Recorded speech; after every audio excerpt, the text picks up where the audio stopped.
네, 월요일에 보내드리는 이슈탱크 시간입니다. 개천절에 여러분들 만나고 있는데요. 특별한 시간을 오늘 마련하기 위해서 두 분을 모셨습니다. 이은영 휴먼앤데이터 소장 그리고 신인규 변호사와 함께하겠습니다. 네. 어서 오십시오. 네, 안녕하십니까. 네, 반갑습니다. 자, 국민의힘 바로 세우기 대표이신 우리 신인규 변호사와 함께 또 이 여론조사를 전문 영역으로 하고 계시는 국민 여론 바로 알기 대표 이은영 소장님과 함께 나라에 대한 걱정을 해보는 시간입니다. 개천절 뭐 이름 그대로 하늘이 열린 날이기 때문에 마음을 열고 또 몸을 열고 국가를 나라를 바로 세우기 위해서는 누구를 바로 세워야 되겠는가?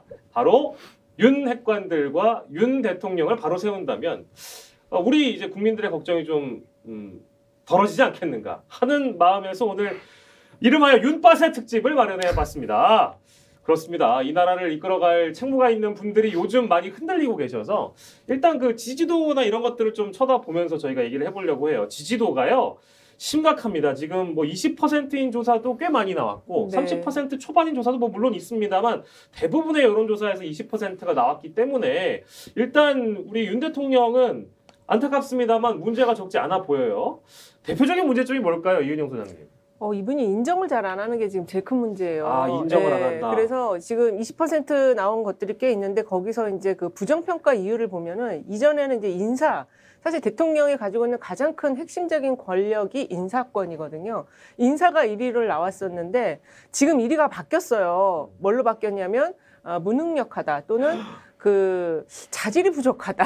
아, 그럼 거기로 바뀌었어요? 네, 지금 갤럽 조사에서 보면은 1위가 자질이 부족하다라는 게 지금 1위로 나오고 있고 전반적으로 다 못한다. 이것도 지금 상당히 높은 응답률을 보이고 있어서 예.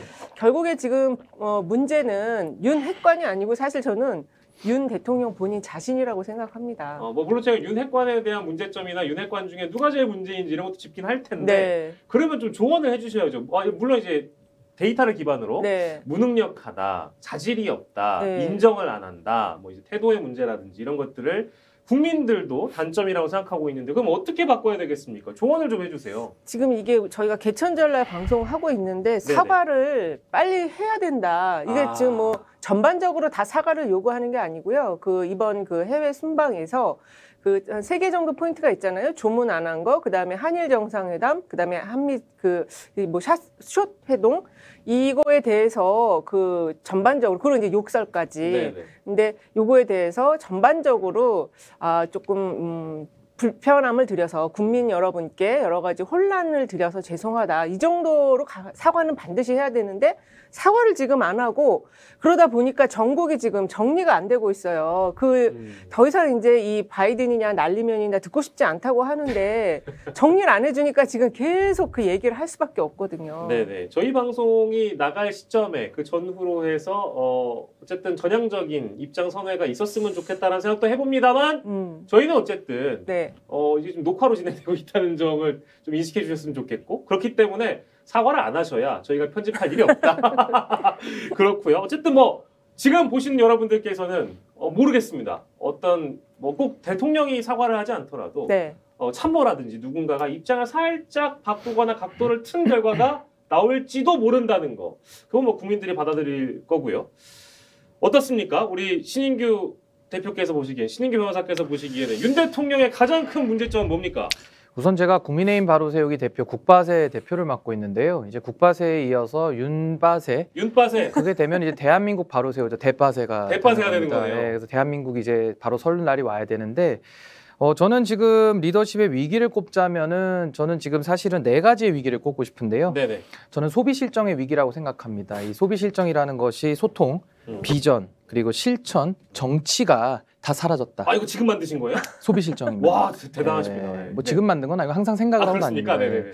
그래서 이런 게 참 문제고 예. 저는 이제 소통의 문제 뭐 좀 이따가 더 자세히 짚을 거고요. 비전의 부재 문제도 사실 대한민국의 위기에 대해서 좀 답을 내놔야 되는데 지금까지 계속 반문정서 내지는 이재명 때리기로만 일관해왔거든요. 이제 더 이상은 이재명 대표 같은 경우는 이제 그 먹도아지 같은 분이기 때문에 먹물을 더 뿌려봤자 더 이상 까매지지가 않습니다. 그래서 네. 기대가 없기 때문에 네네. 비전을 보여줘야 되는 거죠. 실천의 위기도 뭐 자유연대 말로만 하면 뭐합니까? 자유가 나만의 자유, 너는 자유롭지 마. 뭐 이런 거 안 되지 않겠습니까? 뭐 우리는 자유롭게 보도하고 MBC는 하지 마. 뭐 이렇게 할 수 없는 거거든요. 예. 그 정치의 위기는 뭐 여러 차례 지적을 했습니다. 그래서 이거 좀 이따 얘기를 할 거고 저는 핵심은 사실 윤석열 대통령 후보 시절의 모습이 어땠는지를 생각해 보면은 국민들이 열광한 것은 검찰총장은 법무부 장관의 부하가 아닙니다. 조직에 충성하지 않습니다. 사람이 충성하지 않습니다. 이런 멘트들이거든요. 네. 근데 그때 당시에는 여러 검사들이 좌천을 당하면서 그 핍박을 받는 검사들의 맏형이었어요. 그래서 맏형 리더십으로 통도 크고 막 집에다 오면은 계란도 막 2개, 3개씩 해줄 것 같은 그런 이미지였는데 네네. 지금은 막내 리더십으로 바뀌었다. 그러니까 맏형 리더십이 막내 리더십으로 바뀌다 보니까 이제 국민들이 정부를 돌봐야 되는 이런 상황이 온 겁니다. 이게 참 네네. 문제라고 보고요. 예. 저는 최근에 그 비속어 논란과 관련해서는 한 말씀만 드리면은 예. 뭐 국격의 실종도 있지만은 이게 처음에 그 새끼로 분명히 들립니다. 그거는 뭐 만장일치일 거예요. 근데 이것이 갑자기 배박유라고 하는 그 초선 3인방 분들은 사람으로 들린답니다. 그게. 그래서 이건 이제 국민들의 귀를 자꾸 의심해야 되나? 내가 잘못 듣나? 네. 내 청력이 안 좋나? 근데 이제 김대기 실장은 안 들린대요. 네네. 그래서 이제 이게 안 들리는 정도까지 되면은 이건 너무 멀리 왔다. 그래서 네. 문제를 좀 하나하나씩 짚고 바로 세우겠습니다. 전체적으로 좀 짚어주셨는데, 근데 저는 지금 소통 비전 실천 이제 소비 실정. 말씀 주셨는데 가장 큰 문제는 소통이라고 봐요. 왜냐하면 대통령 스스로도 그 이제 뭐 당선인 시절 때도 그랬고 후보 때도 그랬고 뭐 참모 뒤에 숨지 않겠다, 국민들과 소통하겠다 했는데 이게 지금 최근에 들은 사태를 보면 소통이 제일 안 되는 것 같지 않습니까? 이거는 그 아까 제가 실천의 위기도 같이 짚었는데 네네네. 용산 이전한 것이 많은 무리가 있었지만은 국민들이 동의해 준 이유는 원래 대선 때 약속된 건 아니거든요. 광화문 이전이 약속했던 거지 용산 이전이 약속된 게 아닌데도 불구하고 동의한 것은 더 소통하겠다. 네. 그 도어 스태핑이 얼마나 환호했습니까? 그래서 사실 지방선거 이긴 거예요. 근데 그 이미지 메이킹은 그렇게 됐는데 과연 이준석 사태 이후에 텔레그램 문자 뭐 여러 가지 윤리 징계 개입 뭐 당무 개입 뭐 여러 가지 논란들 나오고 지금 외교 문제까지 왔는데 네. 여기서 사실 참모 뒤에 숨는 대통령만 봤지 적극적으로 나와서 해명하는 모습 못 봤습니다. 질문하면 그냥 싹 들어가 버리고. 그리고 이번에도 논란에 된 발언의 당사자가 대통령의 입에서 나왔는데 그게 또 홍보수석이 잘못 해석을 했어요. 그럼 홍보수석을 경질하든지 아니 홍보수석에 대해서 발언이 잘못됐다라고 당사자가 해명을 해야 되는데 이건 뭐 당이 일사불란하게 다 그쪽으로 줄을 서가지고 지금 MBC에 대해서 희생양 삼는 식으로 가다 보니까 저는 MBC의 보도 행태가 편향됐거나 다소 균형성을 잃었다라는 비판 전 충분히 할 수 있다고 봅니다. 그 국민들의 많은 분들이 그렇게 생각하는 분들 많으세요. 그럼 그거는 그거대로 비판을 해야지 지금 그걸 가지고서 이 새끼 발언하고 뭐 바이든 날리면 뭐 이거를 갖다가 치환하는 것은 국민들이 동의를 못하는 겁니다. 그러니까 예를 들면은 뭐 고혈압이 있다 그럼 고혈압 약을 먹어야 되는데 자꾸 당뇨약 먹는 거랑 비슷한 거예요. 그럼 고혈압이 낫겠습니까? 그러니까 좀 문제의 원인과 해법을 제대로 짚어야 되는데 지금은 엉뚱한 곳으로 문제를 자꾸 이렇게 여론을 물타기 하고 희석한다. 네. 이거는 국민들이 동의할 수 없을 겁니다. 변호사님의 말씀을 이제 정반대로 바꾸면 해법은 보통 다 나와 있는 것 네, 같아요. 그 맞아요. 문제점을 지금 다 드러내 주셨으니까 그 문제점 하나하나를 걷어내 드리면 우리 윤 대통령도 이제 더 바로 설 수 있다라는 생각이 좀 듭니다만 왜 이렇게 그 여론을 잘 못 읽는가? 그 일단 질문이 좀 남아요. 그러니까 그 여론에 대한 전달을 받을 것이고 네. 분명히 보고가 들어갈 텐데 왜 이렇게 윤 대통령은 뭔가 이제 고집불통, 불통의 이미지, 국민들의 지금 어떤 감정이나 이런 그거 다 정무에 해당하는 부분이잖아요. 그렇죠. 이게 왜 안 되는 걸까요? 지금 정무수석도 안 보여요. 이분 지금 맞아요. 있는지 없는지 보이지도 않아요. 있는지 없는지 모르겠고 그 여론조사를 하는 담당자가 있다고 보도가 됐었어요. 그래서 아마 이 전반적인 상황에 대한 그 대통령 지지율에 대한 거를 대통령실 안에서도 아마 조사를 했을 거거든요. 네. 그러면 지금 당연히 그거에 대한 보고가 올라갔을 건데 지금 대통령의 태도가 바뀌지 않는 거는 이게 그 원래 이제 검찰 출신이시다 보니까 그 원래 이제 몸에 배인 그런 것도 있겠지만 그 이게 한번 뭐 내가 이제 뭘 뒷걸음질을 치면은 밀린다라는 인식이 너무 강하신 것 같아요. 그리고 더군다나 지금 이제 지지율이 낮다 보니까 그게 더 좀 강력하게 압박으로 다가오는 것이 아닌가. 그러니까 지금 그 정부 여당의 행태를 보면은 이거는 좀 정말 너무 심한 것이 아닌가. 이 국민과 한판 싸워보겠다. 지금 이런 태도밖에 아니어서. 네.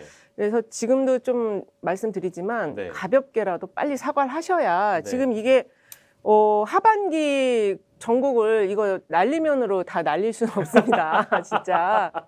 그렇습니다. 이런 조언을 좀 잘 들어주셨으면 좋겠고 이게 사실 지난주에 나왔던 조선일보의 양상훈 칼럼에 보면 이제 그런 얘기도 나와요. 저희가 이제 김건희 여사 얘기를 하려고 하는데 그 이제 주변에서 네. 김건희 여사와 관련된 문제점을 지적을 하거나 얘기를 하면 내가 왜 당신한테 그런 조언을 드려야 된다는 식의 반응을 했다고 합니다. 대통령이. 그래서 그 내용을 조선일보의 양상훈 칼럼 리스트가 그걸 써서 어느 정도 이제 대통령이 주변에 있는 참모들이나 지인들에게 조언을 듣는 어떤 태도에 대해서 지적을 하고 있거든요. 이것도 좀 문제 있는 것 같아요.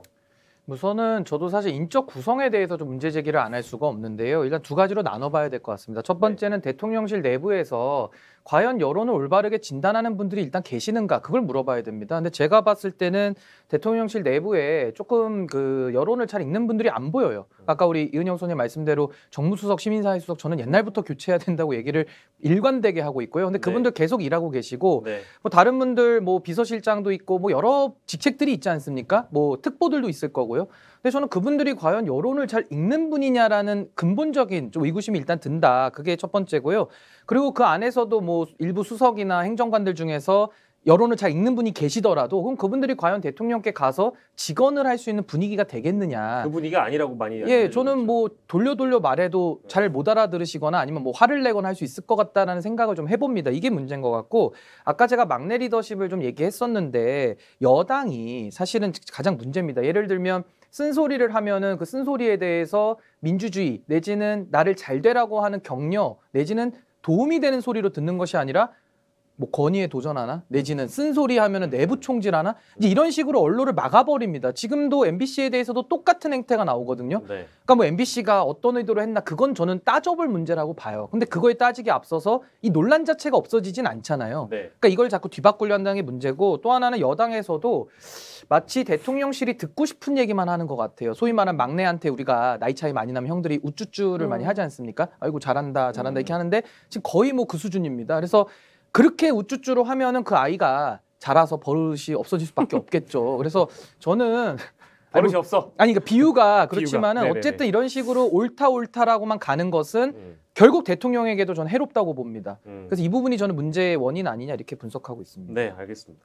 최근에 있었던 그 영빈관 예산 철회하는 문제도 보면은요, 네. 김건희 여사의 입김이 작용했기 때문에 이렇게 빠른 어떤 선회가 가능했다라는 분석도 많고 실제 입김이 있었을 거다라고 거의 이제 기정사실화하면서 얘기하는 사람도 많이 있고요.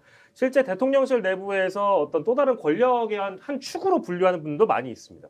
김건희 여사에 대한 문제점은 없을까요? 이분은 뭐가 문제일까요? 지금 그 영빈관 신축 예산과 관련해서 그 김건희 여사가 그거를 추진했을 거라고 생각하는 사람은 아직은 그걸 입 밖으로 내질 못해요. 왜냐하면 그 물증이나 이런 게 없으니까. 그렇죠. 근거가 좀 부족한데 예. 이제 소설의 영역이긴 합니다. 그렇습니다. 완전히 지금 뇌피셜 영역이긴 한데 맞아요. 그래서 그런데 그건 좀 차치하고라도 이 김건희 여사의 문제점은 저는 그 딱 하나로 얘기할 수 있어요. 우리가 그 지난 대선 경선 때 대선 과정에서 그 개사과 네. 그 이분이 이 공식 행사 자리에서는 굉장히 다소곳하고 눈을 아래로 내리깔고 이제 굉장히 그 조신하면서도 말이 별로 없는 그런 이미지를 보이기는 하지만 우리가 그 7시간 녹취록을 들어봤잖아요. 네. 이분이 그 공식성상에서의 이미지하고 완전히 다르다.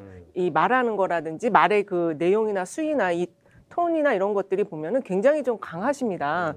그래서 일단 이분이 이제 그런 성향 속에서 이 대통령에게 이제 늘 집에 가면 대통령하고 같이 얘기를 이것저것 많이 할 거 아니에요. 거기에서 그 개사과와 같은 그런 자꾸 이제 얘기들을 대통령에게 이렇게 귓속에다 대고 이렇게 하는 거 아닌가. 지금 그렇게밖에 볼 수가 없어요. 그래서 일단은 그 김건희 여사의 문제점은 이분이 그 한 번도 대중에 대해서 뭔가 직접적으로 본인이 선출된 사람으로서의 역할을 한 적이 없는데 또 불구하고 그러한 그 위치에 서서 지금 대통령에게 많은 것들을 이야기를 하고 있다. 이게 저는 가장 큰 문제점이고 이분이 고쳐야 될 거는 무조건 이부속실을 설치를 해서 그 부분에 대해서 뭔가 그 제지가 좀 필요하다. 어떤 그 법적인 틀 안에서 이분이 자기 마음대로 하려는 거에 대한 제지가 좀 필요하다. 제지라는 표현이 적절한지 모르겠지만 어쨌든 이분에 대해서는 보좌가 필요하다. 법적인 보좌가 필요하다. 이렇게 생각합니다. 그 제2부속실에 대한 문제는 국회에서 그때 김대기 비서실장이었나요? 누가 언급했지만 제2부속실을 설치하지 않는 이유는 그냥 대통령이었어요. 그렇죠. 대통령이 그냥 강하게 주장해서 예. 굳이 이거 설치할 필요 없다라는 이제 의견이 있기 때문에 못 하고 있는 거라고 합니다. 뭐 대통령실에서 나온 얘기니까. 아니 근데 진짜 지금 문제가 그 김건희 여사가 대통령실에 가는지 안 가는지도 지금 알 수가 없고요. 2층인가 5층에다가 지금 그 개인 사무실 뭐 영접하는 회의실 같은 걸 만들었다고 하는데 그게 지금 어떻게 구성되어 있는지도 지금 전혀 알려지지가 않고 있고 이번 캐나다 순방도 굉장히 좀 문제가 많아요. 비공식 행사라고 했는데 또 사진은 다 공식으로 다 내보냈고 거기서 그 여사가 한 말이 그 쿼터가 3개가 나왔는데 진짜 그 말을 했는지 기자가 아무도 들어가질 않았거든요. 그러니까 이부속실을 무조건 설치를 해야 돼요. 안 할 것 같긴 한데 자꾸 네. 그 부분은 대통령 의지라고 하니까 그렇게 하고 넘어가고 저희가 뭐 오늘 김건희 여사 얘기를 하면서 어떤 표절 논란, 뭐 어떤 학력 뭐 무슨 학벌 위조 논란 내지는 도이치모터스 주가 조작 이런 얘기는 안 할 거예요. 지금부터 어떤 점이 개선되어야 되는가, 그동안의 문제점은 뭐였는지 대통령실에 들어가셔서요. 이제 그런 부분인데 어떤 부분이 문제점이라고들 혹시 국힘 내부에서는 거론되고 있거나 고급 정보를 아시는 게 있습니까? 뭐 제가 생각할 때는 네네네. 사실 이게 김건희 여사의 문제라고 단정짓기는 어렵고요. 사실 뇌피셜의 영역이 아직은 많습니다. 네, 그래서 맞습니다. 저는 이거를 좀 일반론으로 승화시킨다면 아마 측근 관리라고 하는 게 맞을 것 같아요. 근데 측근 관리에 대해서는 과거 정부들도 우리가 상기를 해보면요. 김영삼 정부 때도 소통령 아들 현철 씨 문제가 있었고요. DJ도 뭐 아들 문제 내지는 그 뭐 옛날에 그 동교동계나 이쪽 그 측근들이 비리나 이런 것들이 좀 있었고 뭐 노무현 대통령도 마찬가지입니다. 뭐 친노회 뭐 최도술 씨나 뭐 이런 분들 다 구속이 됐고 그리고 이제 뭐 MB 박근혜 대통령은 뭐 말할 것도 없습니다. MB 대통령 만사 형통이라는 말이 있었고 네. 박근혜 대통령 최순실 그리고 문재인 대통령도 사실은 이제 운동권들하고 좀 같이 하면서 아직 네. 다 드러나진 않았지만 네. 다 측근 문제가 있는 겁니다. 근데 제가 봤을 때 윤 대통령의 측근이라 하면은 검찰 인맥 그리고 김건희 여사 지금 요 두 가지로 분류가 되는 거거든요. 그래서 저는 이게 부속실 하고 안 하고도 참 뭐 중요할 수 있는데 그게 전 핵심이라고 보지 않고요.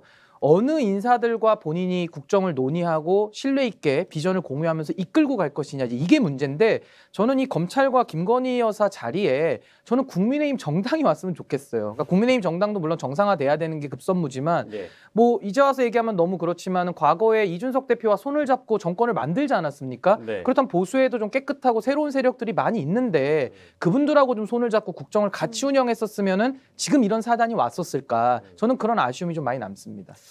그렇게 하지 않으실 것 같지 않아요? 앞으로 이제 예를 들면 탕평의 차원을 네. 그러니까 타 정당, 다른 이념 여기까지 확장시킬 필요도 없고 다만 이제 국민의힘 내부에 좋은 정무 감각이 있는 이제 정치인들이라든지 실제 이제 그 힘을 빌릴 수 있는 분들이 저도 많다고 생각하거든요. 근데 임기가 지금 이제 4년 반 남아 있는 대통령께서 그 중간이라도 그렇게 하실 수 있을 거라고 보세요? 근데 원래 사람은 고쳐 쓰는 게 아니라 이제 바꿔 쓰는 거라는 말이 항상 이제 유행을 하는데 저는 그래도 지지율이 하락이 지금 되고 있기 때문에 네. 나름대로 대책을 연구할 거라고 봅니다. 그렇습니다. 지지율 계속 떨어지는 걸 방치할 수는 없잖아요. 그러면 뭐 지금이야 이제 어느 정도 버틸만 하니까 좀 버티고 가자 뭐 내지는 좀 더 지지층 결집으로 나가자라고 하겠지만은 네. 이게 저는 그렇게 오래 갈 수는 없는 거라고 봅니다. 그래서 지지율에 민감하게 반응을 한다면은 저는 뭐 국정 기조라는 것은 언제든지 바뀔 수 있다고 보고 과거에 노무현 대통령도 지지율 하락일 때 대연정이라는 거 들고 나왔었어요. 그러니까 그런 것처럼 정치가 생물이기 때문에 조금 더 변화의 가능성을 열어놓는 것이 좋겠다. 예. 저는 그렇게 봅니다. 저는 이제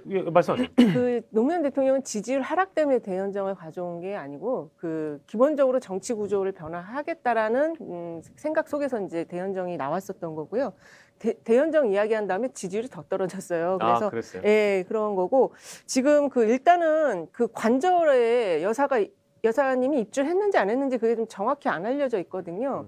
국내임 내에는 그게 좀 그런 정보가 나온 게 인지 진짜 궁금해요. 근데 지금 출퇴근 매일 이렇게 도어 스태핑하고 차로 다니시는 거 보면 아직 대통령은 입주가 안 된 거 아닌가요? 대통령 관저 입주가 됐죠. 근데 지금 여사님이 아직 그 안 된 걸로 나와서 그러면 이제 경호가 지금 두 군데로 분리가 되어 있을 수 있거든요. 그리고 여사님이 지금 대통령실에 출근을 하면은 그 지금 경우가 2개가 지금 또 양쪽에서 해야 되는 거예요. 그래서 그거부터 일단 확인을 좀 할 필요가 있다. 여사님 문제 좀 마무리를 한다면. 네네 여사님 그 이제 부속실은 없습니다만 지금 같이 이제 여사님과 일하는 분들이 한 5명 정도인 걸로 알고 있고 원래 부속실 직원들이 대여섯 명 정도 그렇죠. 되죠? 예, 근데- 그렇죠. 네, 근데 좀 많습니다. 간판만 달면 그냥 될 일인데 인원은 또 거의 유사하다고 하는데 간판을 맞아요. 못 달고 있는 그런 상황이고. 아, 그 간판만 달면은 이제 많은 것들이 그 네. 법적으로 다 이게 그렇죠, 예. 다 바뀌기 그러니까 때문에 관리 테두리 안에 그렇습니다. 그죠? 예. 양성화가 되는 거죠. 그렇습니다. 근데 지금 이제 음성화 단계이기 때문에 그런 문제점 저 동의합니다. 이제 그 부속실에 대한 설치 문제 그리고 아까 이제 측근 관리에 대한 문제인데 뭐 많이 이제 거론이 됐습니다만 취임식 때 초대받았던 실제 김건희 여사와 친한진 모르겠으나 친해 보인다고 주장하는 분들, 실제 초청받았던 분들의 어떤 성향이나 이런 것들은 뭔가 대중적으로 썩 좋은 평가를 받지 못했던 분들이고 우리가 보수 인사로 분류하기보다는 이제 극우에 가까운 분들이었고 문제점이 많았던 분들이 이제 기존에 노출이 됐기 때문에 그런 점은 다시 이제 드러나면 안 된다라는 차원에서 지적을 드렸습니다.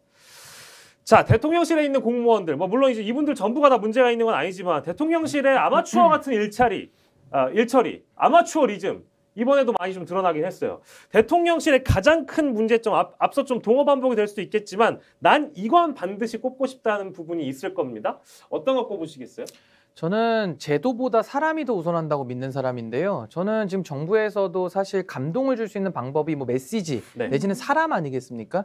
근데 저는 사람으로 한다면 이제 인사권인데, 전 아까 이은영 소장님 말씀하셨지만은 참 인사에 대해서 저는 상당한 좀 안타까움이 있습니다. 그러니까 예를 들면 지금 뭐 거의 올드보이의 기환이에요. 그리고 또 하나는 거의 극우 인사들이 많이 보인단 말입니다. 제 대표적인 거 보면은 한덕수 총리, 노무현 정부 때 인사죠. 네. 그리고 김한길 위원장, 네. 뭐 정말 정치 오래 하시지 않았습니까? 네. 그리고 그분에 대한 정치에 대한 평가도 있을 거고요. 그리고 이주호 장관 이번에 교육부에 가신다고 말 하는데 많이 나오죠. 저는 그 MB맨들을 자꾸 이렇게 갖다 쓰는 것이 뭐 MB 때 정치를 잘했다고 저는 보지 않거든요. 그때 친박 학살도 있었고 여러 가지 정치가 불안정해가지고 사실은 박근혜 대통령이 정권을 인수한 겁니다. 그래서 MB 인사들이 자꾸 드나드는 것이 저는 그렇게 좋아 보이지가 않고 네. 마지막 이제 김문수 지사 이번에 이분이 이제 극우적인 성향으로 많이 돌아서신 분인데 아무리 과거에 노동운동을 하셨다고 하더라도 이분이 경제노사정위원회 관리 되겠습니까? 저는 참 이런 인사로 간다면은 저는 국민들에게 감동은커녕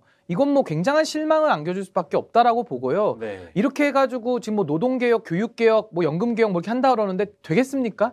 저는 정말 대한민국이 좀 불쌍해요. 이렇게 되면은 대한민국의 이 골든타임이 과거에다 검증된 인사들 좋은 평가를 못 받았지 않습니까? 거기에 대해서 또 대한민국의 운명을 맡겨서 1, 2년 끌고 가야 된다는 것은 이것이 과연 정권 교체에 어떤 의미가 부합이 되느냐, 저는 그런 질문 안 던질 수가 없습니다. 제도보다 인사다라는 말씀 주셨고 네. 인사인데 이제 어쨌든 지금 그 인사를 쓰는 데 있어서 좀 그 경험이 없는 사람을 쓰는 게 저는 제일 문제라고 봐요. 그래서 아마추어리즘이라고 하나로 이제 이 대통령실의 문제는 아마추어리즘이라고 정리할 수 있겠는데 네. 지금 이제 좀 전에 말씀하신 것처럼 그 성향이 좀 합리적인 보수 성향의 분들을 써도 지금 이 국정을 타개해 나가기가 어려운데 지금 좀 극우 성향의 분들을 갖다 쓰고 그다음에 그 지금 쓰시는 사람들이 올드맨이라고 지금 표현하셨는데 상당히 그 현직에서 이제 이 그만두신 지 굉장히 오래되신 분들을 지금 계속 요직에 기용을 하고 계시는 거거든요. 네네. 그래서 이렇게 되면은 지금 지지율 타겟책이 전혀 나올 수가 없다. 이게 지금 현재 그 시대 흐름을 지금 전혀 읽지 못하시는 분들을 지금 장관급 자리에 인선하고 지금 이런 상황이에요. 그래서 네. 그 인사에 있어서 그 경험 부족이나 아니면 현재 그 시대적 흐름을 읽지 못하는 사람을 지금 자꾸 중용을 하고 있다. 이게 제일 큰 문제고, 그다음에 이제 그 내부의 분위기가 아까도 지금 지적을 하셨는데 그 사실은 그 당의 이야기들이 대통령실에서 많이 좀 들어가서 이제 그것과 그 내용으로 조율이 돼야 되는데 지금 전혀 소통이 안 되고 있어요. 그래서 지금 그 신 변호사님처럼 그 당 안에서 야당 역할, 특히 여당 안에서 야당 역할을 하는 분들의 이야기들이 많이 들어가야 되고 이제 저런 분들이 사실은 대통령실 같은 데 들어가서 일을 배워야지 네. 그 다음에 이제 정권 재창출에 기여를 할 수가 있거든요. 근데 아예 그 생각은 하지도 않으시는 것 같습니다. 변호사님 부르면 가실 거예요? 저는 부르면 가죠. 왜냐하면 저는 안 가실 거잖아요. 거짓말. 거짓말 아닙니다. 저는 자리의 문제가 아니라 네. 윤석열 정부 성공을 해야 네. 저희도 다음이 있는 것이고 우리 당이 만든 정권인데 네.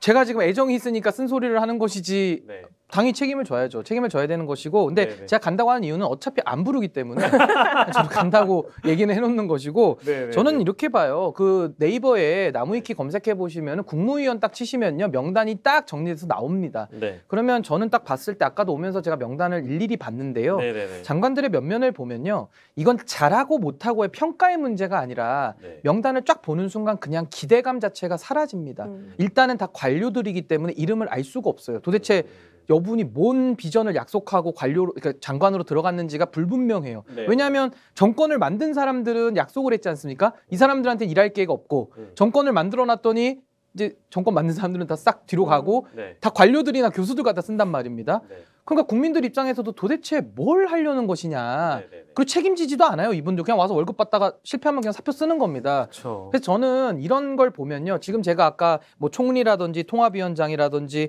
뭐 경제노사정위원장 이런 중책들을 제가 말씀을 드렸습니다만은 앞으로도 이런 식의 인사를 고수한다면 그럼 정말 무슨 원로원 만들어야 될 것 같아요. 그 옛날 고대 그리스에 정말 경륜만 갖고 통치하겠다라는 것인데, 저는 지금 코로나 이후에 대한민국 정말 위기 사회고, 이거에 대해서 정말로 지금 해결하지 않으면 안 된다는 골든타임, 그 위기감에 대한 간절함이 있거든요. 네. 이거를 과연 기존 10년, 15년 전에 다 검증된, 소위 말해서 부정적인 평가가 높으신 분들이 지금 또다시 들어와서 10년 동안 뭘 얼마나 갈고 닦아서 들어온지는 모르겠으나 네. 저는 크게 기대되지 않습니다. 그리고 이렇게 가서는 대한민국 위기가 전 극복될 가능성은 잘 안 보입니다. 네, 우리 신인기 변호사의 충언을 이제 우리 대통령실 다 듣고 계실 테니까 그래도 가지 마세요. 지금 그 진짜로 안 돼, 가시면 안 돼. 아니 가셔야 돼요. 네. 왜냐하면 이제 그런 걸 통해서 국정 경험을 해야 되거든요. 그래야지 지금 만약에 정권 재창출이 안 되면 이제 저렇게 신인기 변호사님처럼 젊은 분들은 10년 동안 이게 길이 막혀요. 정치를 하려고 하시는 분들은. 아니 근데 저는 이제 신인기 네. 변호사님께서 말씀도 워낙에 잘하시고 그 어떤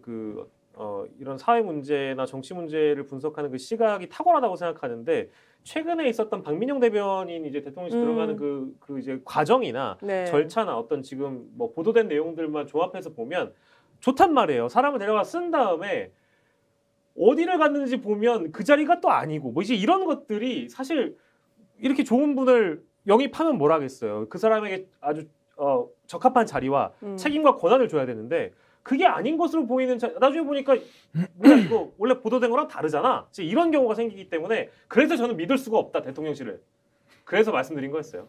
근데 뭐 어쨌든 간에 정권을 만든 네. 입장에서는 무한 그렇죠. 책임을 지는 것이고, 지금 이건 대한민국 전체의 문제거든요. 그래서 예. 저는 일단은 국민의힘부터 바로 세우겠습니다. 알겠습니다. 국힘 바로 세우고 나서 나중에 대통령실 바로 세우시기 하시는 걸로. 자, 그러면 딱 한 명만 고를 수는 없습니다. 사실 뭐 네. 대통령실의 문제점이 뭐였는지 종합적으로 저희가 이제 들여다봤는데,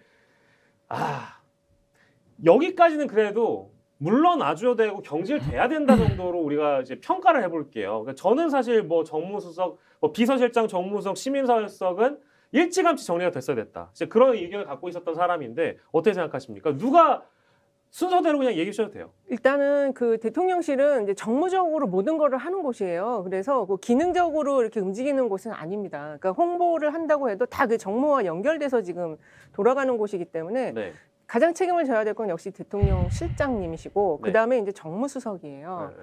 근데 이 두 분이 지금 한 분은 홍위병 하시고 한 분은 지금 안 보이시고 보이고. 예, 그래서 지난번에 그 장경상 비서가 들어갔어요. 네네. 그분이 이제 전체적인 판을 잘 그리시는 분이라고 해서 들어갔는데 지금 이 상황이면 판을 지금 그리고 계신 건지 아니면 더 망치고 계시는 건지 알 수가 없을 상황이어서 일단 지금 대통령이 뭐 경질이라는 거에 대해서 지금 박진 외교부 장관 경질에 대해서도 아마 그 국민들이 지금 이제 의회가 지금 해임 건의안을 냈다라는 거는 국민들이 욕을 하고 있다라는 건데 이것도 지금 수용을 하지 않는 상황인데 네. 대통령실장을 바꾸거나 이러지는 않을 것 같아요. 근데 네네. 어쨌든 그 두 분은 지금 교체가 필요하다. 그래서 전반적인 국정 쇄신을 해야지 이 대통령 지지율이 좀 변화가 있을 것이다.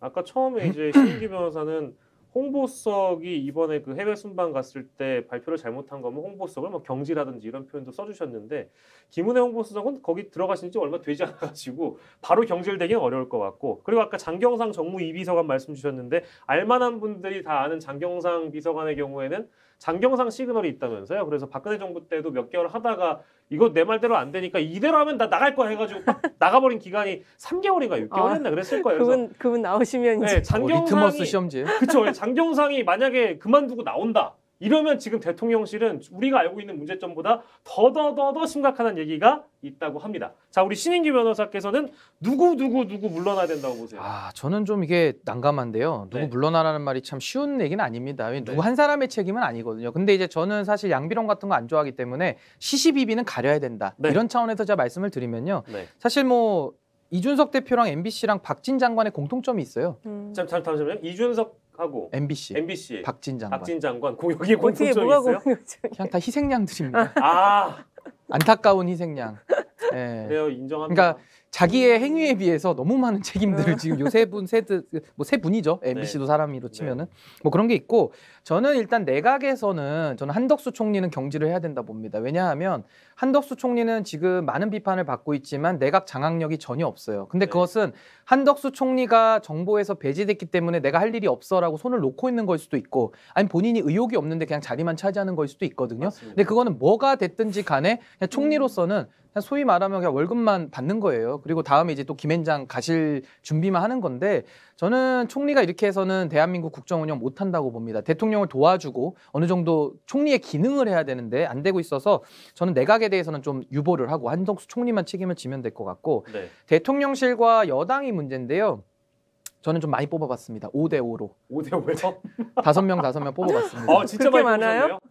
왜냐면 시시비비를 가려야 되니까요. 역시 네. 예, 근데- 바로 세우기 대표. 근데 예, 일단은 대통령실부터 먼저 얘기를 하면요. 일단 예, 저 김대기 실장은 저는 교체를 해야 된다고 봅니다. 왜냐하면 대통령 실장이 가지는 무게감이 있어요. 그러니까 과거에도 대통령 실장이라고 그러면 상당한 권위를 가지고, 뭐 옛날에 뭐 문희상 실장, 뭐 여러 그 실장들이 있지 않았습니까? 뭐 네네. 정부에서도 뭐 옛날에 뭐 김기춘 실장은 뭐 너무 위로 올라가지만 네네네. 무게감이 있었는데, 이제 김대기 실장은 제가 봤을 때는 역할이 거의 이제 끝났다. 지금도 보면은 새끼라는 단어가 사람으로 들리는데 그 사람도 안 들린다는 거예요. 네네네. 그래서 이건 문제가 있고, 그 다음에 정무수석하고 시민사회 수석은 제가 옛날부터 얘기했고요. 예. 요번에 추가된 게 2명인데 네. 저는 안보실의 1차장 아, 김태호 1차장은 이번 외교에 대해서는 전 이분이 책임을 져야 된다 생각해요. 그렇죠. 박진 장관이 아니라. 장관보다는 훨씬 더 책임이 컸죠. 왜냐하면 대통령실에서 뭐 한 겁니까? 그리고 발표는 왜 그렇게 성급하게 해가지고 외교적인 부담을 줍니까? 네. 그럼 저는 이분의 행위에 대해서는 저는 사태로서 이분은 비례하게 책임을 져야 된다 보고, 또 한 분이 이제 홍보수석입니다. 아까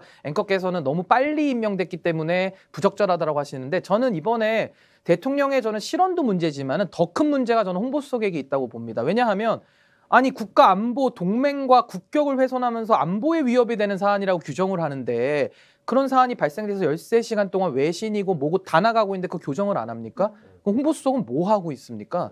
그럼 대통령한테 가서 물어보거나 아니면 바로 잡거나 선조치 후보고라도 하든지 해야 되는데, 다 손 놓고 있다가 발동동 구르다가 마지막으로 해명한 게 그 새끼는 민주당을 향한 거였습니다. 그러더니 또 뒤에 가서는 부대변인이 뭐 그거는 그 민주당도 아니고 뭐 안 들린다로 이제 가고 있어요. 그러니까 이거는 홍보의 완전한 실패다. 그래서 저는 홍보수석까지는 책임을 져야 이 사태가 전 넘어갈 수 있다 이렇게 보고요. 예. 우리 여당에서는 이제 3인방과 2인방인데 그 네. 장제원 의원 그리고 권성동 의원하고 정진석 위원장, 전 요 세 분이 현재 이 사태의 저는 핵심이라고 봅니다. 네. 이건 뭐 이견이 없을 거라고 보고, 네. 이제 두 분이 궁금하실 텐데 전 2명은 이제 유상범 의원 그리고 박수영 의원. 예. 뭐 아시죠? 유상범 배방류, 의원님은 배방류. 배방류 중에 배는 뺐습니다. 왜 그렇습니까? 같이 그래도 노래 그 가치가 책임이 아니 비례가 돼야 되니까. 개인적으로 더 친하신 거 아니에요? 아니 그거 아닙니다. 아니, 아니죠? 저는 친분이 아니고 예. 그 제가 뭐 송파긴 하지만 그건 아닙니다. 오해하지 마시고요. 근데 저는 유상범 네네. 의원 같은 경우는 윤리위에서 너무 많은 뭐 실책 내지는 이 모든 사단의 근본 원인을 시작했다라는 네. 책임이 있고, 네. 박수영 의원은 그 연판장 돌렸다고 다 알고 있지 않습니까? 네. 그럼 이거에 대해서는 전 책임을 물어야 된다. 전 그래서 5대5로 좀 뽑아봤습니다. 진짜 많이 뽑아주셔가지고 네. 저희가 여의도는 이따가 넘어가려고 했는데 이제 5대5로 집권 여당 포함하고 이제 대통령실까지 다 언급을 해주셨어요. 대통령실 얘기는 이제 그러면 신인규 변호사가 선을 잘 그어주셨기 때문에 여의도로 갈 겁니다. 네. 자, 그러면 윤핵관과 신윤핵관들이 지금 다 들어가 있는 이 국민의힘을 바로 세우려면은 장제원, 권성동, 정진석 그리고 유상범, 박수영 정도는 물러나야 뭐 이선 퇴진을 해야 완전히. 완전히 네, 완전히 이선- 물러나야 됩니다. 근데 완전히 물러나야 국민의힘 바로 설 수 있다는 아주 강경한 태도를 보여주셨고, 우리 이은영 소장께서 보시기엔 어때요? 윤핵관들로 분류되는 분들 중에는 정말 문제 많다. 또 이분들도 좀 빠져줘야 국힘이 바로 세워지지 않을까 이제 이런 느낌. 지금 이 세 분이 이제 핵심 인물인데 맞아요. 이분 자동으로 지금 다 정리되지 않나요? 왜냐하면 장제원 의원 지금 안 보이고 그다음에 권성동 의원 지금 윤리 징계 받으면 이제 이분 당원권 한 6개월 징계 받아야 돼요. 그 금주령 내렸는데 막 노래 부르고 술 먹고 이랬잖아요. 그리고 지금 정진석 의원은 이제 인용될 거잖아요. 그럼 네. 이분 다 자동 아웃입니다. 그래서 이 세 분은 그냥 시간이 가면 자동 다 아웃된다. 네. 그러면 이제 지금 신윤핵관이 문제인데 신윤핵관으로 지금 대두되고 있는 인물들이 제가 보기엔 이제 김대기 비서실장이 약간 신윤핵관으로 지금 올라오고 있는 것 같고 정당 쪽에서는 좀 잔잔하게 보이는 이 좀 전에 얘기하신 유상범, 박수영 뭐 이런 분도 있고 지금 김재원 의원 같은 경우도 이분이 윤핵관인지 아닌지 모르겠는데 어쨌든 그 윤핵관 비스크무리한 그 무늬만 윤핵관 지금 목소리를 내고 있어요. 네네. 그런 분이나 그다음에 이제 이번에 들어가는 김문수 그 경사노위 위원장으로 네네네. 가는 분도 정부 측 인사이긴 하지만 이분이 원래 이제 그 당 소속 인물이거든요. 이분도 아마 생각지 못한 또 발언들을 이제 쏟아낼 가능성이 있다. 네. 그래서 이 신윤핵관은 좀 크기는 작지만 네. 이분들 중에서 이제 최근에 임명되신 분들 저는 김문수 지사나 김재원 의원 이런 전 의원 이런 분들 좀 주목해서 봐야 되지 않을까. 권성동 의원이 나오네요. 뒤에 저랑 이제 생각이 비슷하시네요. 뒤에가 짜고 한 게 이제 아닌데. 윤핵관으로, 언론에서 윤핵관을 분류했다. 근데 원희룡? 아니, 저긴 아니에요. 아니에요. 거의 뭐 언론에서만 분류를 아니, 했던 장관님 거지. 잘 지금 열심히 하고 계시네요. 네. 이분도 아니신데. 이분도 네. 아니에요. 아니 하태경 옆에 이제 권성동 의원이 그렇죠. 아마 옆에 계시네요. 얘기를 한 옆에 것 계신 같고. 분. 이분도 아니신데. 이분도 통일 지금 위해서 통일부 장관님. 통일부 장관은 뭐 잘하고 계시니까요. 근데 지금 언급한 분들은 이제 대부분 나왔습니다. 그래서 아마 이제 의견들이 비슷하실 거예요. 네, 이은영 맞아요. 소장님이나 전 생각이 완전히 다릅니다. 아 그래요? 저 이현영 소장님과 생각이 다릅니다. 자, 근데 그러면 그러니까 제가 이제 유사하다고 본 포인트는 특히 장제원, 권성동, 정진석 실제 그래도 이번 그 여론 지지도에서 봤을 때 국정 지지도에서 봤을 때 한 70%에 해당하는 분들이 이 사람들은 좀 문제라고 생각한다. 민주당 네. 지지자가 아니더라도 여당에서 이분들 문제야. 꼽을 수 있는 사람 장제원, 권성동, 정진석 정도까지는 유사할 거란 얘기고요. 다만 제가 이제 두 분께 궁금한 거는 이 정도의 국정 지지도로 만약에 간다면 네. 아주 장기간 간다면 총선 전에 분명히 입장을 바꿀 윤핵관 아카데미 수강생들이 있을 겁니다. 그렇지 않겠습니까? 근데 그거 가기 전에 요거 조금만 그래요. 그렇게 조금만 하세요. 부연 설명. 네네네. 지금 우리 이은영 소장님 말씀이 표면적으로 볼 땐 맞는데요. 네네. 실질은 아닙니다. 왜냐하면 아까 그 다 자동으로 정리될 거다. 안 되나요? 근데 이게 왜 그러냐면요. 그 스텔스기 아시죠? 네. 스텔스기라는 게 안 보이는데 더 위험하거든요. 그러니까 그러니까 문제는 외관은 물론하지만 물 밑에서 그게 더 위험합니다. 어. 거의 핵잠수함 같은 거예요. 그러니까 안 보인다고 해서 행동 안 한다라고 생각하시면 네. 이거는 표면만 보는 것이죠. 그러면 그래요? 지금 그렇게 따지면 장제원 의원이 제일 위험한 제가 설명드릴게요. 예, 알겠어요. 왜냐하면 조용하겠습니다. 이 스텔스기 같은 건데 안 네. 보일 때 더 위험하다라는 걸 제가 말씀드리고 또 하나는 장제원 의원 같은 분은 이분이 거의 그 메치니코프 같은 분이에요. 생명 연장의 꿈, 그 삼성간호. 그러니까 무슨 말이냐면은 과거에도 대선 때 잘 생각해 보세요. 네. 대선 때도 자기가 뒤에 후퇴하겠다고 했어요. 네. 네. 그리고 어떻게 나타났죠? 갑자기 안철수 그 장제원 그쵸, 그 그쵸. 형 그쵸. 매형하고 해가지고 네, 회동하면서 연대를, 갑자기 단일화했다 그러면서 비서실장으로 복귀하지 않습니까? 맞아요. 이분은 이선 후퇴했다라고 했을 때가 가장 왕성하게 활동할 때입니다. 그리고 더 좋아요. 음. 몰래 활동하는 게 더 익숙하시기 때문에. 그렇죠. 그래서 저는 이분들 지금 뭐 권성동, 장제원, 정진석 의장이 뭐 뉴스에서 사라질 수 있어요. 그렇지만 윤핵관의 파워십은 끝나지 않는다. 그리고 저는 이렇게 생각해요. 그 청와대 대통령실에서도 행정관한테 책임을 물었잖아요. 네. 수석들이 책임 안 지고. 이거 그쵸. 똑같은 겁니다. 초재선들을 뭐라고 할 게 없는 게 이분들이 문제지 초재선 분들은 그냥 줄 쓴 거예요. 그러니까 전 요 세 분에게 저는 핵심적인 책임을 묻고 이분들을 저는 우리가 끊임없이 관찰해야 된다는 게 제 생각이고 네. 저는 징계에 대해서만 한 말씀 드리면요. 네네. 저는 권성동 의원 징계 받으려고 지금 하고 있는데 전 이거 사실 보여주기식이라고 봐요. 그러니까 왜냐하면 물론 오미자 주스 먹고 술 안 마신다 해놓고서 마신 거는 사실 국민들 입장에서 기분은 나쁠 수 있는데 그거 가지고서 징계하기 시작하면은 이제 앞으로는 징계가 너무나도 남발될 겁니다. 근데 전 이걸 우려해서 사실 이준석 대표 징계도 성급하게 하지 말자. 왜냐면 이게 자꾸 악용된다라고 했던 것이고 이런 식으로 징계하기 시작하면은 사실 김성원 의원 같은 경우는 징계가 명확한 사안이지만 이거는 그냥 술 권성동 의원만 그 자리에서 먹은 거 아니에요. 다른 의원들도 있었어요. 근데 네. 권성동 의원만 밉상으로 지금 노래 불렀다고 징계받는 건데 이건 좀 가혹하다. 저는 이렇게 봅니다. 그러니까 징계 얘기는 저희가 또 할 시간이 있을 것 같은데 김성원 의원이 징계 6개월 받았죠. 네. 당원권 정지 정지. 6개월이잖아요. 네. 그것도 좀 약하다고 봅니다. 그러니까 이준석 대표랑 거의 완전 동일한 결론인 것이고 그러면 또 권성동 의원 같은 경우에는 징계를 얼마나 주냐? 그 징계 수위가 어느 정도 되냐? 그래도 3개월은 줘야 돼요. 굉장히 고민될 수 있겠는데요. 아니 근데 술 안 먹겠다 그러고서 술 먹으면서 노래한 건데 본인만 술 먹은 게 아니라니까요. 그럼 다른 분도 같이 해야지 왜 이분만 합니까? 그리고 뭐 이제 일정 부분 뭐 발언에 대한 실수라든지 뭐 해당 행위로 볼 수 있는 사안들도 몇 개 있다고 볼 수 있는 뭐 지금 윤리위에서는 어떻게 판단할지 모르겠어요. 그렇구나. 그리고 예측하지 마세요. 윤리위는 기준이 없기 때문에 예측을 하면 안 됩니다.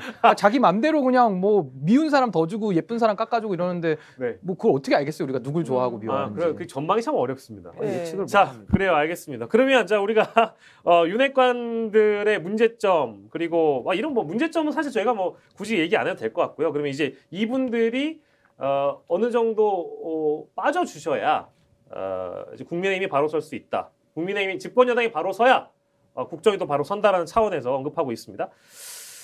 아까 얘기를 다시 하자면 이 국정 지지도가 계속 연장해서 간다면 총선 전에 입장을 바꿀 윤핵관 아카데미 수강생들도 계시고요. 그리고 윤핵관 호소인들도 있습니다. 이제 정치는 뭐 변화무쌍하기 때문에 정치인들이 정치적으로 입장을 바꾸는 건 너무 당연한 일이에요. 그래서 대통령이 인기가 없다. 그럼 바로 입장 바꿀 수 있거든요. 근데 뭐 전통적으로 지금 우리가 알고 있는 이런 찐 윤핵관들은 바꾸기 힘들 것이고 아사모사한 분들도 있어서 아마 그런 분들은 아까 사람 고쳐서 쓴다는 얘기는 안 하셨지만 그래도 좀 이분은 괜찮다 하는 분들이 있지 않아요?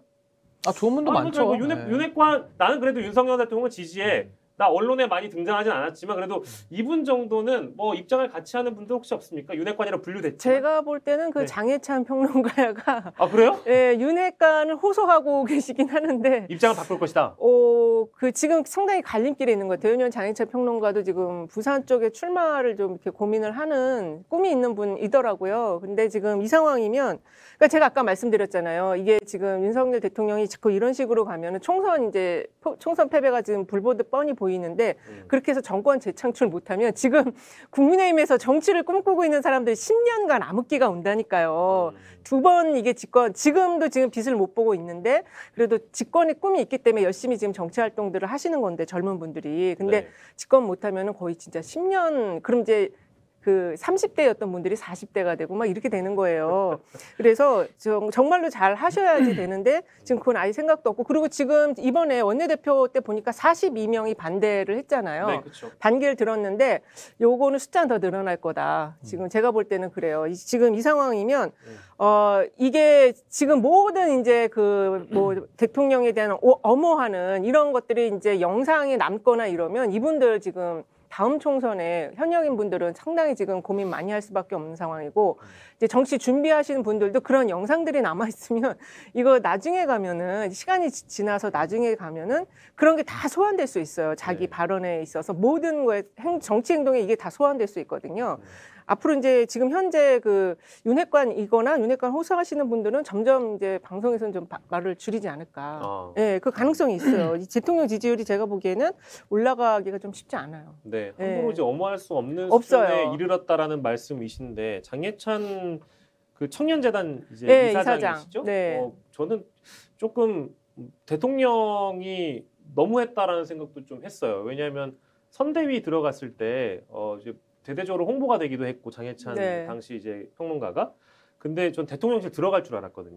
근데 어떤 연유로 뭐 내지는 뭐 지방선거에서라도 어떤 이제 뭐 혜택이라기보다 뭐 논공 행상이라기보다 네. 어느 정도의 윤심을 입을 거라고 생각했는데 저는 좀 의외였다는 생각이 들었어요. 그런 걸로 보면은 김병민 의원도 윤핵관이었는데 지금 아니 뭐 그쵸. 네, 그건 맞아요. 윤핵관이었는데 지금 약간 지금은 이제 뭐예요?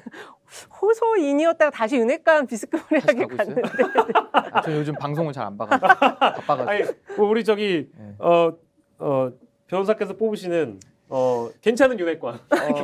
괜찮은 저는 윤핵관. 근데 뭐 괜찮은 윤핵관이라는 거는 약간 좀 형용모순 아닙니까? 그러니까 뭐 따뜻한 아니, 뭐 그래도. 아이스 아메리카노 뭐 이런 개념인 것 같고. 그래도 이분은 신인규 변호사가 보시기에는 아니, 좋은 의원님들은 많죠. 근데 그분들이 다 윤핵관은 아니고요. 그러니까 네네네. 뭐 아니 저는 개인적으로 뭐 서병수 의원님도 참 좋으신 분이고 저도 같이 일해본 분들이 몇 분 계시니까 그리고 뭐 네네네. 좀 개혁적인 목소리 내는 분들도 계시지 않습니까? 뭐 허은하 의원도 계시고 뭐 김병우 의원, 뭐 김웅 의원 많은 분들 또 하태경 의원도 마찬가지고요. 조경태 의원 옳은 소리 하시는 분들 많아요. 근데 그러니까 허은하, 김웅, 조경태 이런 분들은 윤핵관도 아니잖아요. 그러니까 그 제가 아까 윤핵관 중에서 괜찮은 사람 얘기해보라 그러니까 어렵다 그 말씀을 지금 드리고 있는 거고 저는 아까 지지율 얘기하시니까 저도 조금 힌트를 드리자면은 사실 보수가요 콘크리트가 전 딱 20%라고 봅니다. 그게 뭐냐면은 이게 과학적인 게 탄핵 때 그때 대선 지지율이 24%였어요. 맞아요. 홍준표 후보. 근데 그거에 저는 4%는 홍 시장님의 개인기라고 보거든요. 그럼 4를 빼야 됩니다.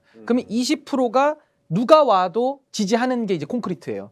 그래서 저는 사실 지금 우리가 20%대 진입했을 때 얼마나 놀랬습니까? 다들 30%가 떨어지면 안 되겠다는 조마조마하면서 20%가 딱 나왔을 때 우와 이러면서 사람들 막 그랬다가 지금 면역됐잖아요. 네, 만성화됐어요. 그러니까 이제 20% 와도 뭐 사람들이 아유 그냥 또 왔네 이렇게 생각한단 말입니다. 이게 되게 위험한 거고 저는 이게 이제 20%대에서 이제 중반으로 떨어질 가능성이 상당히 오늘 나오잖아요 갤럽이. 근데 오늘이 아니구나 녹화 때니까 해서 그랬는데 하여튼 그게 지지율이 20%가 무너지는 날이 오면요. 이거는 의원들이 시키지 않아도 그때는 윤핵관 호소인 아카데미 뭘 할 거 없이 그냥 다 돌아설 겁니다. 왜냐하면 10%대 국정 지지율 가지고는요.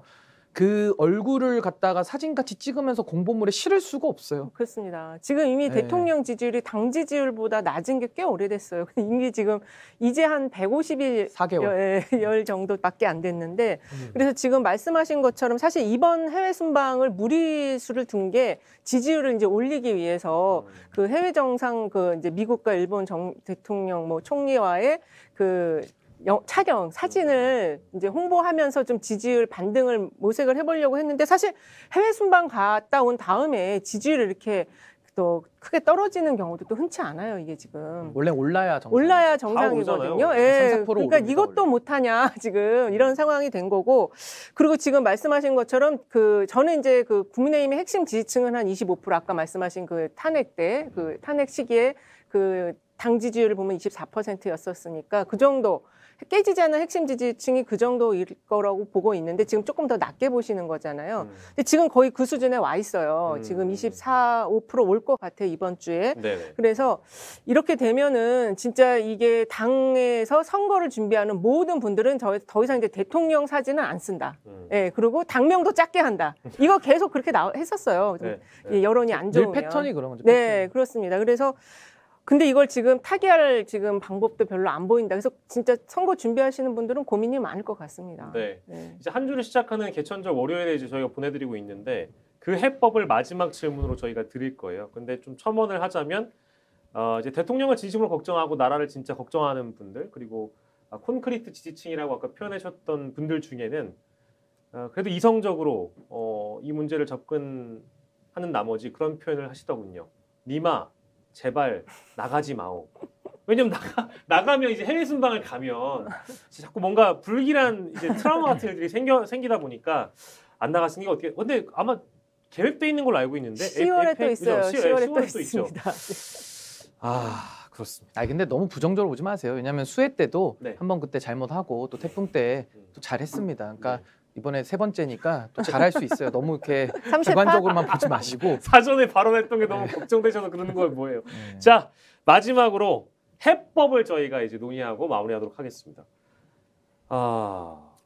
저기 조선일보 칼럼에 이런 김대중 칼럼이죠. 뭐 꽤 이제 좋아하시는 분들도 많으실 텐데 이런 제목이었습니다. 총선 전까지 윤석열은 임시 대통령일 뿐이다. 딱 그런 표현이었는데요. 대통령병에 걸리지 마라. 아주 따끔한 지적을 해줬죠. 국회랑 협치를 하지 않는 상황은 아마 모든 이제 국정 운영이 마비가 된다. 이제 그런 이제 조언도 뭐 김대중 칼럼니스트가 남겼으니까요. 저희가 자꾸 이제 조선일보를 인용하는 이유는 그래도 가장 많이 이제 어떤 정부의 좀 더 이제 이로운 목소리들을 내왔으니까요. 근데 이제 이런 지적들이 나온다는 거는 경각심을 가져야 된다. 그래서 어쩌겠단 말인가? 그래서 어떻게 하겠단 말인가? 어떤 해법이 있을까요? 아니 지금 이제 조선일보에서 임시 대통령이라는 단어를 쓴 건 정말 충격적인 거예요. 왜냐하면 이제 아무래도 강인선 대변인이 네네네네네. 이제 조선일보 출신으로서 이 언론과 그다음에 정무적인 거에 대한 조언들을 대통령 아주 지근거리에서 많이 했는데 지금 이제 임시 대통령이라는 말까지 쓸 정도면 우리도 지금 손절하기 일부 직전이다 이런 경고를 지금 준 거거든요. 사실 이번 그 순방 이후에 그 대통령의 그 도어 스태핑에서 그 진상 파악이 필요하다 이렇게 얘기하면서 MBC를 향해서 그 자막 조작이라는 그리고 그 국기문란 뭐 이런 막 굉장히 강력한 언어를 그 언론사에다가 써가지고 이렇게 지금 진행을 하고 있는 거는 거의 지금 자해행위예요. 언론을 지금 MBC 하나로만 지금 타겟팅을 하긴 했지만 지금 성명 나오는 거 보면 모든 언론 기자들이 지금 다 공동 성명을 연대해서 내고 있거든요. 그 속에서 지금 조선일보까지 이런 지금 발언을 했다라는 거는 이게 지금 다음 총선 때 여러 가지 상황과 국면이 나올 수 있다라는 거를 지금 다 준비를 하고 있다. 예측을 하고 지금 시나리오 그 플랜 B에 대해서도 지금 고민을 실질적으로 하고 있다라는 걸로 볼 수 있고 그 박근혜 대통령 탄핵 당시에 역시 이제 JTBC가 역할을 이제 기폭제 역할을 한 것처럼 이번에는 지금 조선일보도 그 칼을 꺼내들 수 있다라는 걸 지금 보여주는 시그널이거든요.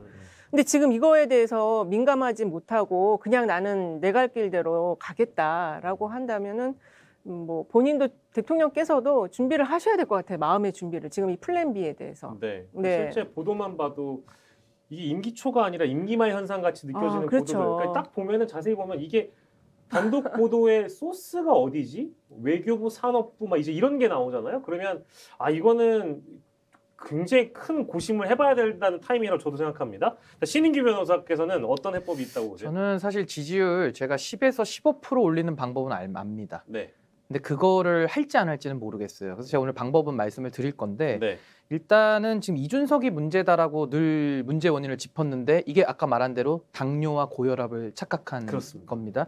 왜냐하면 이준석 대표가 문제라고 그러면 지금 나간 지 꽤 됐거든요. 근데 비대위를 해도 뭘 올라가진 않지 않습니까? 지지율이 뭐 소폭이라도 올라야 되는데 계속 떨어져요. 그럼 네. 이거는 이준석이 원인이 아니었다라는 게 그냥 논리학적으로 입증이 되는 겁니다. 근데 이걸 또 인정 안 하시겠죠? 예. 그래서 이거는 뭐 인정 안 하면 할 수 없는 것이고 그럼 이제 10% 15%안 올라가요. 근데 네네. 이제 제가 지금 문제 삼는 건 이겁니다. 처음에 2030하고 싸웠죠. 그 젊은 세대들 먼저 떨어져 나갔습니다. 두 번째 경찰하고 싸워서 경찰 떨어져 나가죠. 14만 명. 만 5세 갔다가 엄마들하고 싸워가지고 또 떨어져 나갔어요. 네. 그다음에 언론하고 이번에 또 싸워가지고 6개 언론 현업인 단체가 또 성명 냈습니다.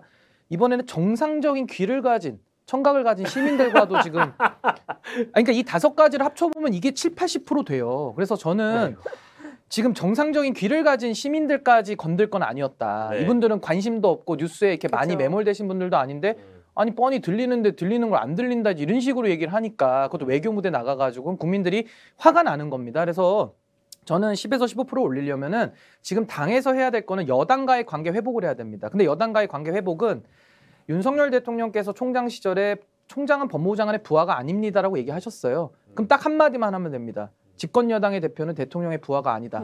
그거를 도어 스태핑해서 다음 주 월요일에 하시면요. 지지율이 5% 올라가고요. 예. 그러면서 당에서는 난 손 뗀다. 네. 그 내가 한다라는 의혹도 제기하지 말아달라. 그래서 알아서 당에서 하게끔 놔두고서 네. 당을 정상화하면 전 이거 15%는 회복이 됩니다. 근데 이것도 사실 빨리 안 하면 쉽지 않아요. 왜냐면 이제 마음이라는 것이 지금 많이 대립돼 있고 갈라져 있기 때문에 이제 거의 이제 10월달 아닙니까? 그렇습니다. 거의 마지막 기회라고 저는 봅니다. 라스트 찬스라고 저는 거의 보는데 네. 이거를 지금 와서 바로잡지 않으면 여당과의 관계도 안 되는데 어떻게 야당을 건들며 시민 사회를 어떻게 하며 어떻게 국민들과 소통하겠습니까? 결국 우리나라 정치 체제라는 것은 직접 민주제가 아니에요. 다 대의제이기 때문에 정당 제도를 취하고 있고 정당을 통해서 결국은 입법을 하고 시민들과 소통하는 거거든요. 이 여의도를 무시해가지고는 저는 통치를 할 수가 없다. 그렇죠. 이렇게 봅니다. 지금 내일부터 이제 국감이 시작이 되거든요. 네. 근데 국감에서는 더 많은 칼과 창들이 지금 준비돼 있어요. 그래서 지금 말씀하신 것처럼 대통령은 딱 2가지를 하시면 돼요. 일단은 뭐 인사를 빨리 좀 그 대통령실에 그 대통령 실장님하고 정무수석, 홍보수석 3명에 대한 경질을 하시고 대국민 사과를 먼저 하시고 경질을 하시고 이렇게 하면은 거의 한 달 이상의 시간이 또 이제 인선하고 하는 데 있어서 본인의 시간을 가져갈 수가 있거든요. 네. 그게 제일 중요하다. 그렇게 네. 하고 뭐 메시지 관리, 예전에 인사 부분 그리고 어떤 태도 부분 다 아주 이제 전향적으로 보여주신 다음에 또 10월에 해외 순방 가서 3번째 해외 순방은 그쵸, 이제 거기서 아주 뭐 무난하고 심플하게 잘 하고 오시면 지지도 달라질 수 있다라는 네. 아주 충언을 두 한 분께 말씀 해도 주셨고요. 돼요? 네. 한 말씀 해도 돼요? 네네.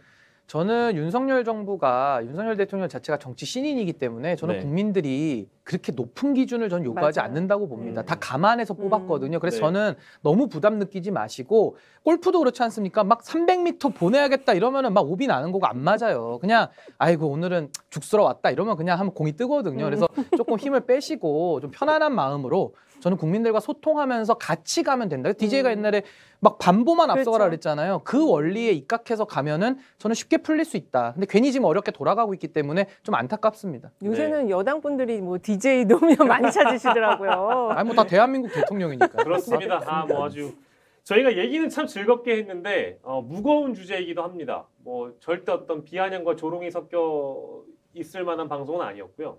안타까워서 안타깝다는 측면에서 이 방송을 준비를 한 거고 최근에 이제 아나바다 논란이 있었습니다. 이제 아이들 만나러 가셔가지고 아나바다를 물어보는 장면에서 어떻게 아나바다를 모를 수 있지라는 생각도 하실 수 있겠습니다만 그거를 괜히 꺼내든 게 아니고요. 사행시를 준비했습니다. 대통령께서 이 방송을 보시고 나를 바로 세운다고 모든 걸 다 해볼게. 이제 이렇게 된다면 오늘 방송에 나온 대로 다 해보시면 진짜 정말로 지지도 급상승할 수 있습니다. 오늘 두 분과 함께 나라를 바로 세우는 이야기를 해봤습니다. 개천절 특집, 윤빠세 특집이었습니다. 이은영 휴먼앤데이터 소장, 신인규 변호사와 함께했습니다. 고생하셨습니다. 감사합니다. 네, 이슈탱크 내일 이 시간부터는 김종대 전 의원의 진행으로 김종대의 이슈탱크가 여러분들이 기다리고 있습니다. 많은 사랑 부탁드리고요. 시간은 동일하게 진행이 됩니다. 내일도 이슈탱크 많이 사랑해 주십시오. 고맙습니다.